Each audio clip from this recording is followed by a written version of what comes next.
Chapter 18. This is the word that came to Jeremiah from the Lord. Go down to the potter's house, and there I will give you my message.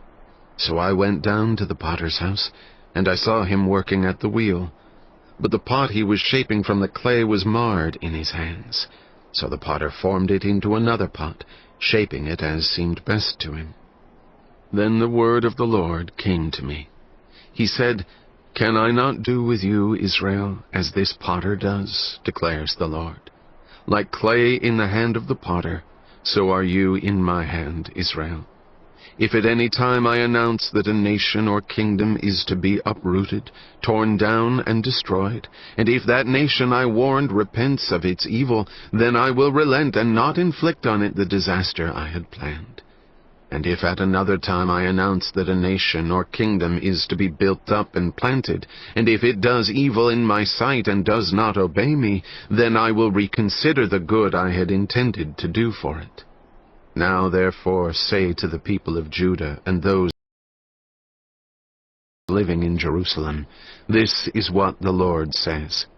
Look, I am preparing a disaster for you and devising a plan against you. So turn from your evil ways, each one of you, and reform your ways and your actions." But they will reply, "It's no use.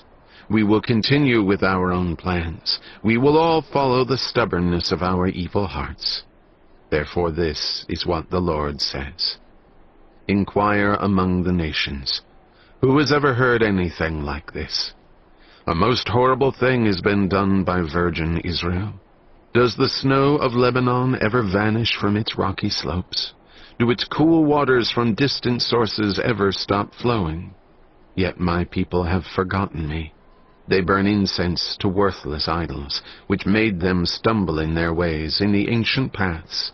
They made them walk in byways, on roads not built up. Their land will be an object of horror and of lasting scorn. All who pass by will be appalled and will shake their heads.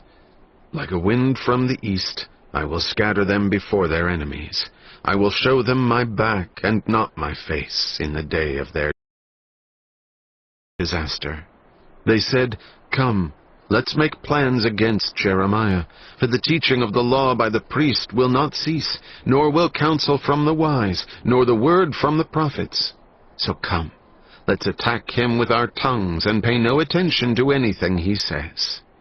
Listen to me, Lord. Hear what my accusers are saying. Should good be repaid with evil? Yet they have dug a pit for me. Remember that I stood before you and spoke in their behalf, to turn your wrath away from them. So give their children over to famine. Hand them over to the power of the sword.